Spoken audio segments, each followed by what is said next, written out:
Well, welcome again to another episode of the Cordial Podcast. And you know, right now I need to admit that I'm really good at late coming, because we what is this, episode 7, and they're still coming late, Germany. But anyway, we are back.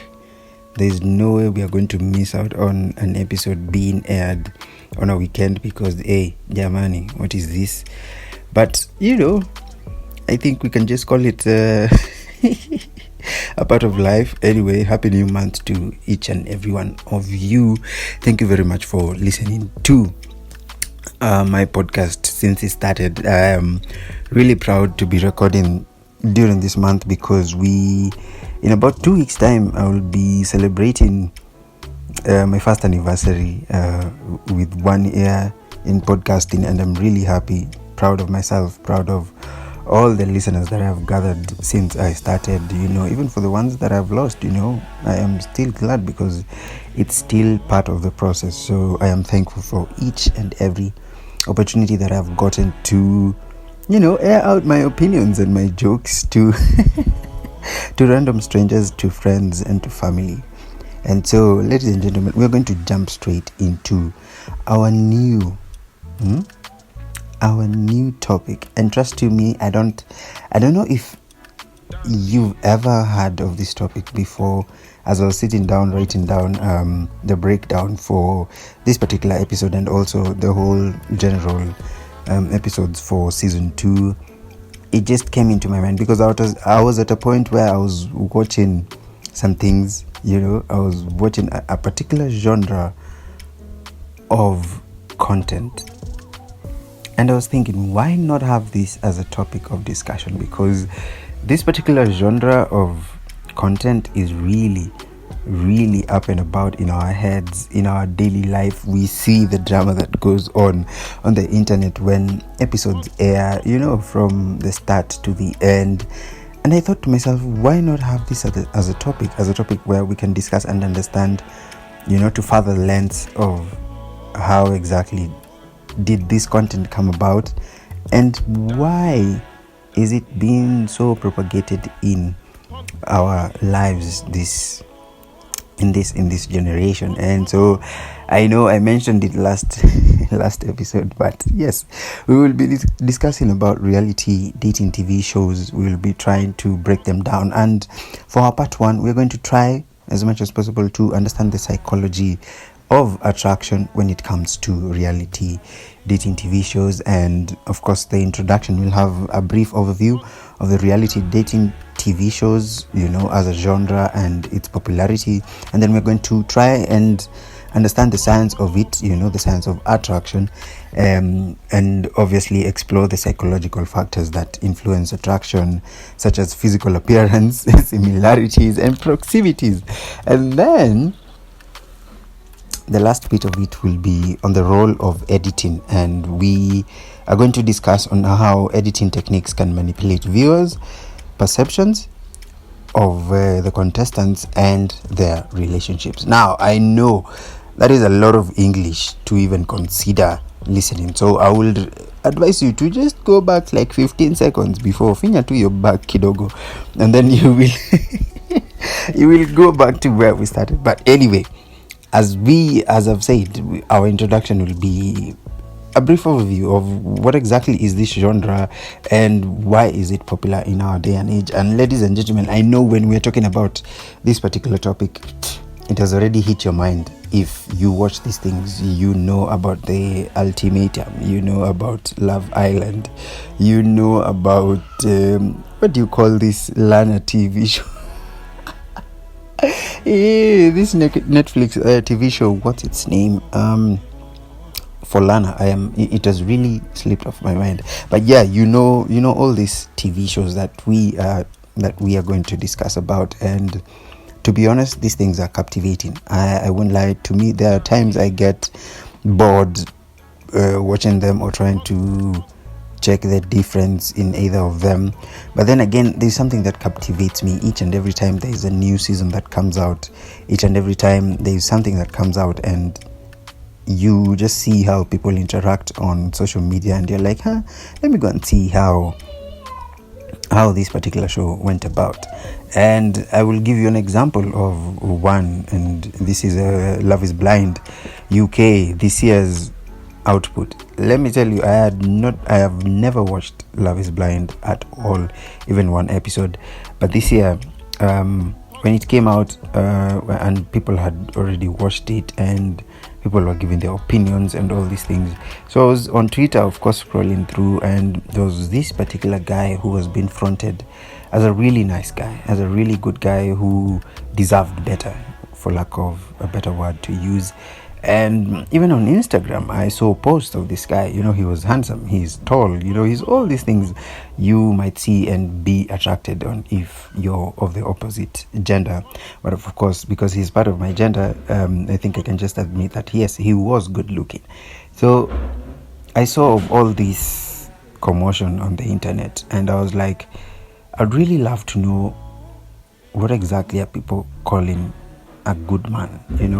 I know we started this season with understanding who are good men.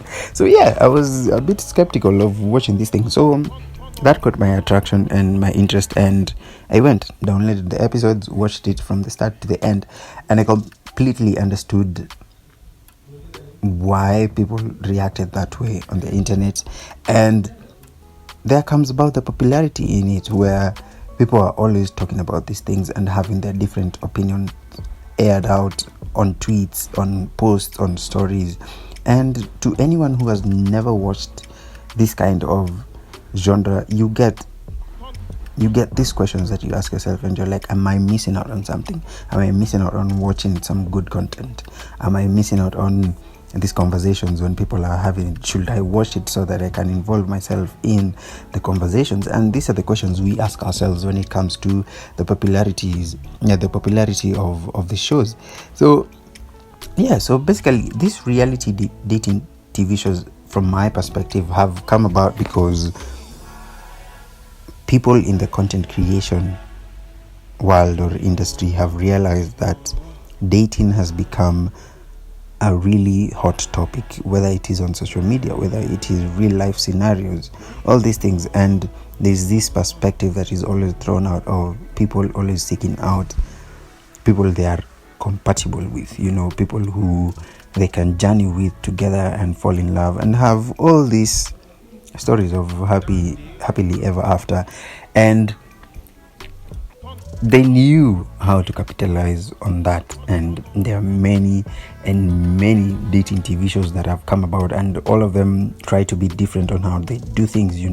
Like Love is Blind, I give some props to them because they decided to do it in a really different way, where people cannot see each other's face when they meet. You just have to listen to people over a wall and decide who exactly are you attracted to, who are you actually connected to, without that physical attraction, which comes about later on, and it brings about more drama even when you meet somebody. So, and there are others where they just do basic dating. You just come about, you're placed in the same house, and you're given rules to do this and this, and if you don't do, you get fines, and there's money to be won, all these things. And to me, I think even in the capitalizing of all these things, we are really missing the essential part of it, where it has to be genuine. In my case, it has to be genuine. You can say Love is Blind comes about with some bit of genuine, but they try to be genuine. But at the end of it all, you watch it again and you're like, the people who go there with different ones and agendas and goals. The people who want just to be seen all over the world and become famous. There are people who just go to just waste people's times, and there are people who actually go there for the real reasons why such shows were set up. So, with a brief overview of how dating TV shows are and why they've become popular, I think we can now move on now to the science of attraction, whereby we have to look at the psychological factors that bring about attraction. Like how a person is physically, how similar are you to them? Do you share the same interests? Are you guys close together? Do you live around the same area? Do you live around the same country, if I may add? And when you mention about the science of attraction, you have to bring about this topic that I hear of many people talk about, where we have types, and there are people you cannot even see yourself with. And I'm always laughing because personally I don't believe in having a type, because once I put myself in that cocoon of having a type, then that means either one, I have never moved on from a particular person and I'm looking for that particular person in every people or person that I meet, and that's why I have a type. Or you actually cannot move on from a particular set of attraction that you had at a particular time.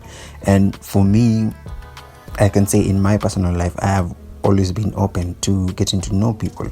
There are people you can get, physically attracted to them. It can be their eyes, it can be, their body, it can be how tall they are or how short they are, if I may add.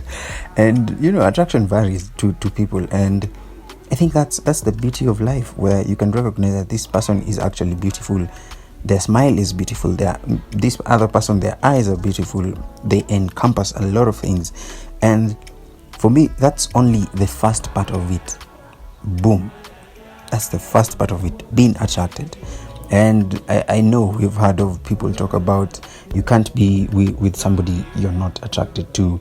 Apparently that's some level of maturity that does not make sense, and to some extent I agree with it, because you have to find something that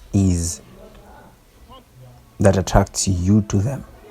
And there's a lot of things, and now here comes about now the factor where you have to invest time into getting to know these people, and that's where attraction is built. You might have some good eyes, you might have some good lifestyle and all these things. It all comes down to how exactly does this encompass when it comes to getting to know you, and how are you generally attractive to me when I get to know you. There's people you find attractive physically and mentally or psychologically.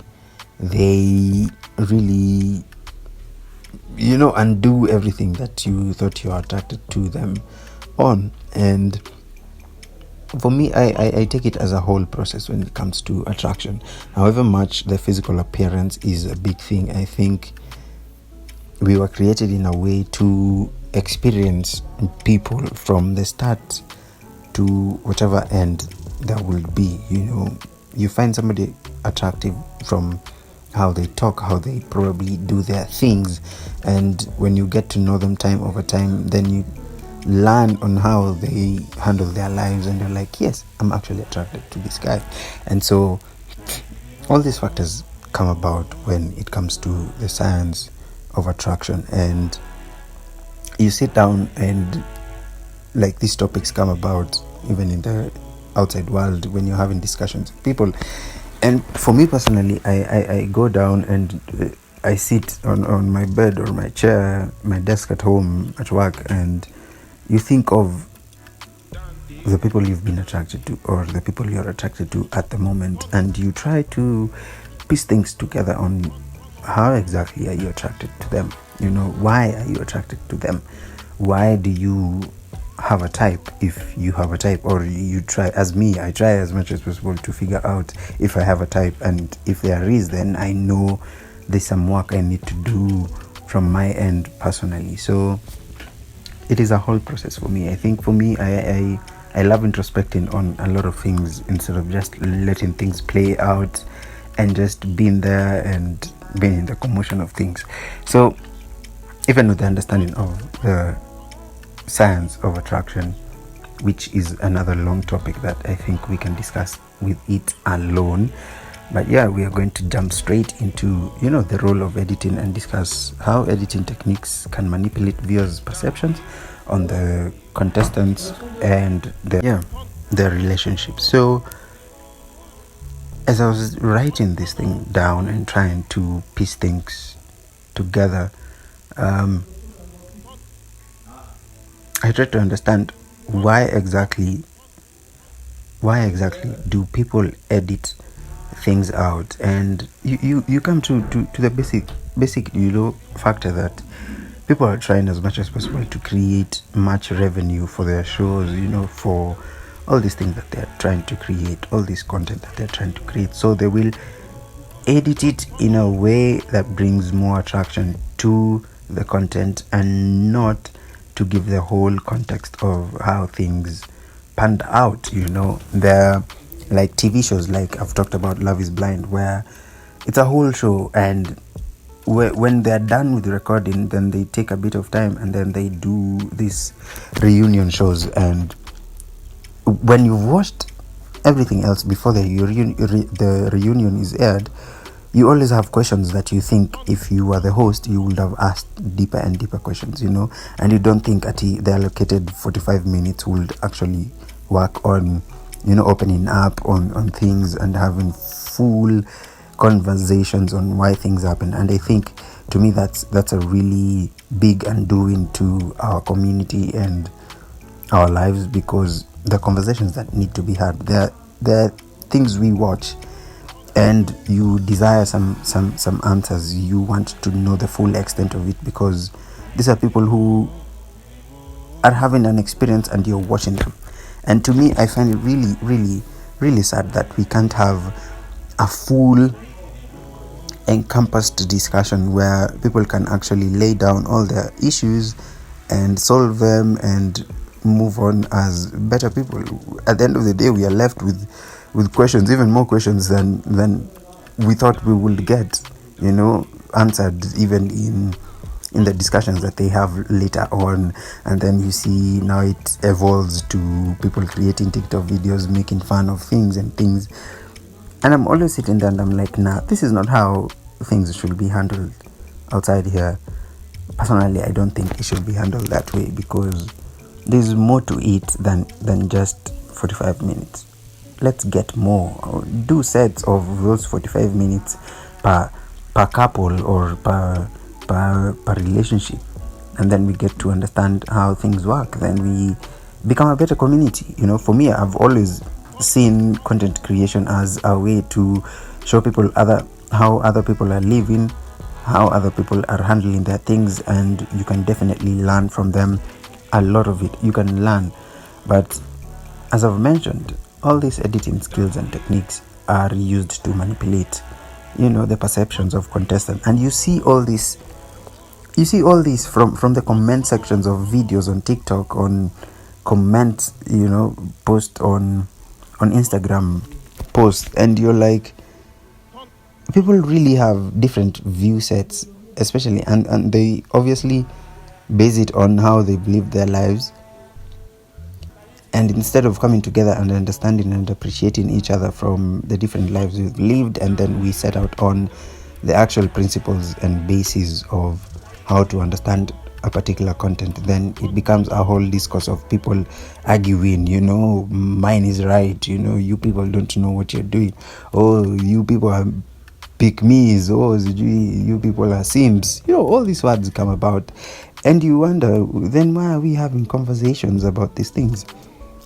Why exactly are these conversations being brought about if we cannot sit down and have fruitful conversations? So we have to recognize the role of editing in all these things. And personally, when you recognize that, from my own experience, is I always give people grace, because you never know what is not being shown behind our backs, or what they decided not to show, because these things are really long. They edit they shoot a lot of videos, but we only get to see a part of it, a small part of it. And especially for these shows that bring out how couples are living together. There's a lot that we miss out on, and we just get to see some bits where it falls directly into the agenda they want to sell. And so it is really a long topic that we can have a discussion on and try to understand all these things.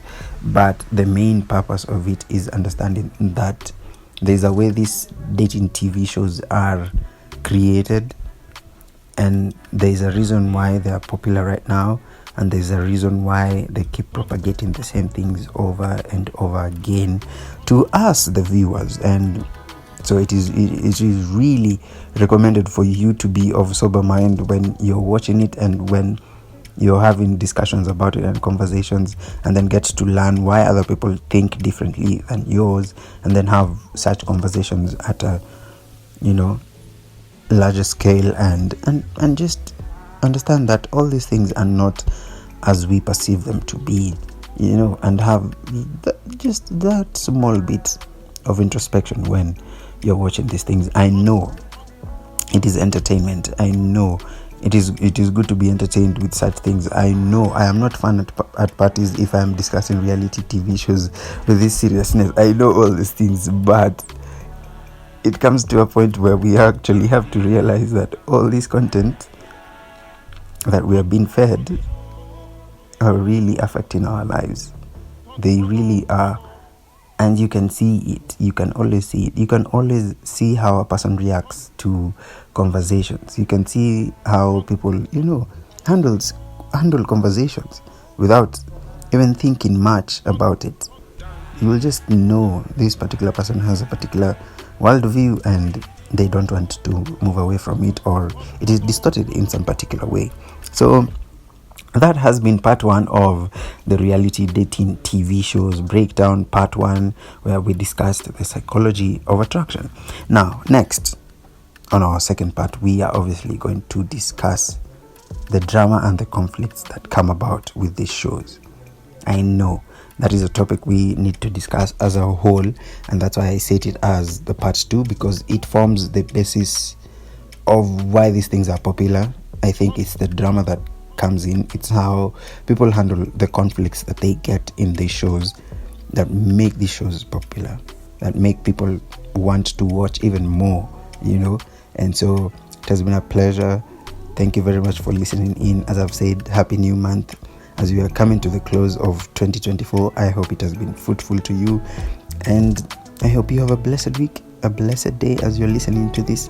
And please do not share this episode at all. Do not even try to share it, because tafadhali, this is top secret. It has been a pleasure, guys. See you on the next episode of the Content Podcast. It has been me, your host, Kang'ong'oi.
Ton.